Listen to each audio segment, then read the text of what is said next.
topic from liberalization.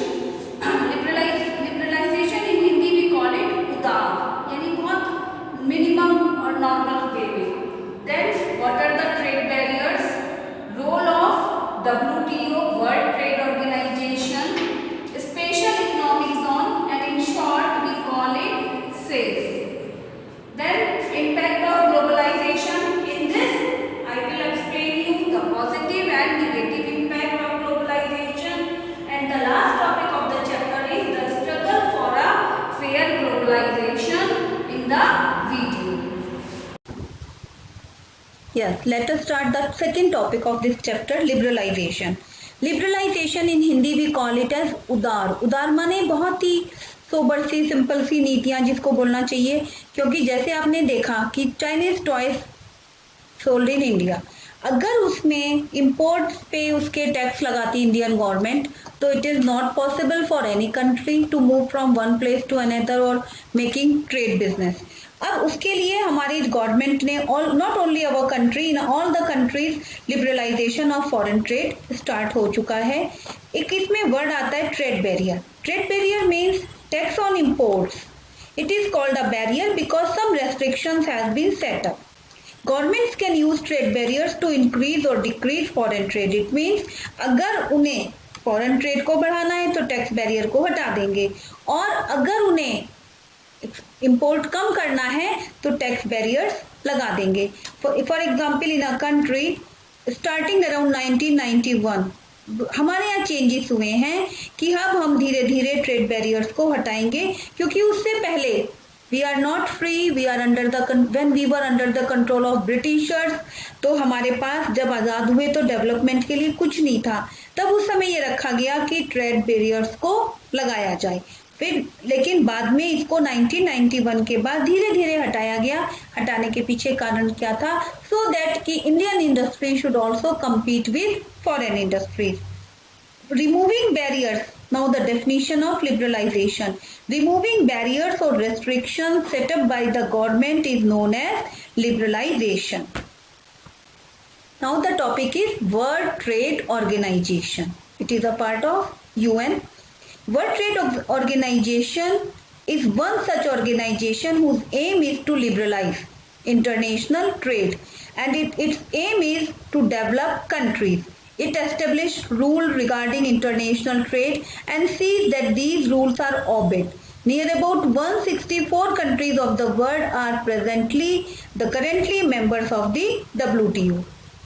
WTO is supposed to follow free trade for all. इनका ये कहना है no export duty and no import duty.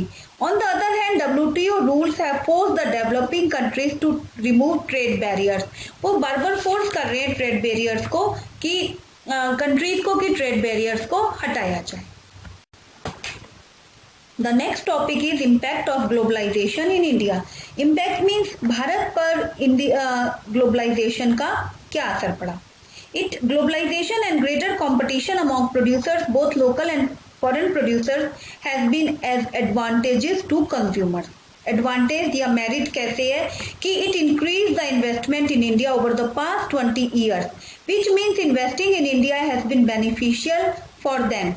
MNCs have been interested in industries जैसे कि mobiles हैं, automobiles हैं, electronics हैं, soft drinks हैं, फास्ट फूड हैं. ये सब अर्बन एरियाज में उसने स्प्रेड कर दिए. इससे हमें ये फ़ायदा हुआ, उन्हें प्रॉफिट मिल रहा है और हमें जॉब मिल रहा है. Secondly, several of the top Indian companies, they have been able to benefit from the increased competition. Now they have invested in new technology and production methods and raised their production across countries. इसके अलावा many Indian companies now become MNCs. For example, Tata Motors, Infosys, Ranbaxy, Sundaram Fasteners, etc.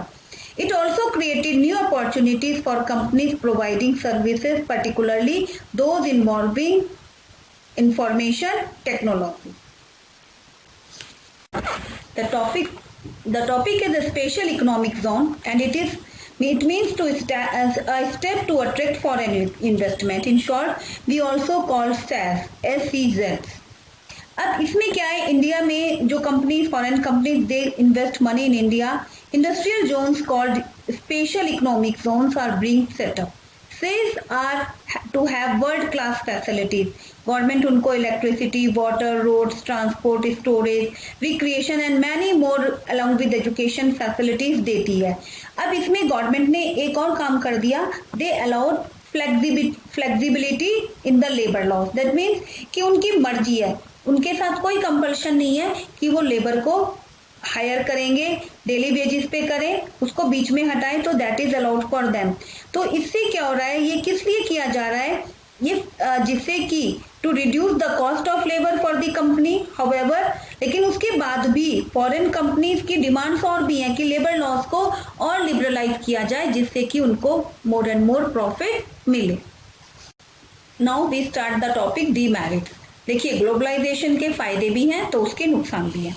सबसे पहला नुकसान तो क्या है कि small producers या तो वो पूरी तरीके से बंद हो गए या बहुत कम लोग एम्प्लॉयमेंट में है। जैसे आपकी बुक में एक एग्जांपल दिया है कि रवि ने एक टीवी कैपेसिटर्स का एक कंपनी खोली थी तमिलनाडु में, और धीरे धीरे उसका काम बढ़ गया। लेकिन जब फॉरेन कंपनीज ने कैपेसिटर्स इंडिया में डालने शुरू किए तो क्या हुआ कि इसकी कंपनी बहुत जल्दी बंद हो गई। Then competition and uncertain employment, competition day by day बढ़ता जा रहा था विद फॉरेन कंट्रीज, और जो हमारे इंडियन एम्प्लॉयर्स थे, अब उनका ये वो नहीं होता था कि उन लोग को कितने समय के लिए किसी एक कंपनी में रखा जाएगा, हायर किया जाएगा, या बिफोर रिटायरमेंट उनको हटा दिया जाएगा। जैसे इसमें एक एग्जांपल दिया है कि एक गारमेंट वर्कर हैं, गारमेंट वर्कर एक कंपनी में काम करती थी एक लेडी, और हुआ क्या कि उस लेडी को ये था कि वो रिटायरमेंट करके ही हटेगी वहां से। उस कंपनी को किसी फॉरेन कंपनी ने खरीद लिया और उन्होंने सारे के सारे जो पहले वाले एम्प्लॉयर्स थे उन सबको हटा दिया। तो इससे सबका जो टाइम ड्यूरेशन है वो खत्म हो गया। इससे क्या हो रहा है, डीमेरिट का सबसे बड़ा नतीजा ये हो रहा है कि the condition of work and the hardship यानी difficulties of the worker become common to many industrial units and services in India, and most workers today are employed in unorganized sector. Organized sector और unorganized आपको पता ही है, organized under government control and unorganized under private control. The topic is the struggle for a fair globalization and the last topic. Fair यानी एक अच्छी साफ सुथरी globalisation कैसी हो, इम्पार्शियल कैसी हो।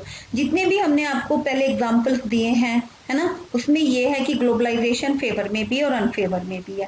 People with education, skill and wealth have made the best use of new opportunities, and on the other hand there are many people who have not shared the benefits. अब who are those people who did not have shared the benefits?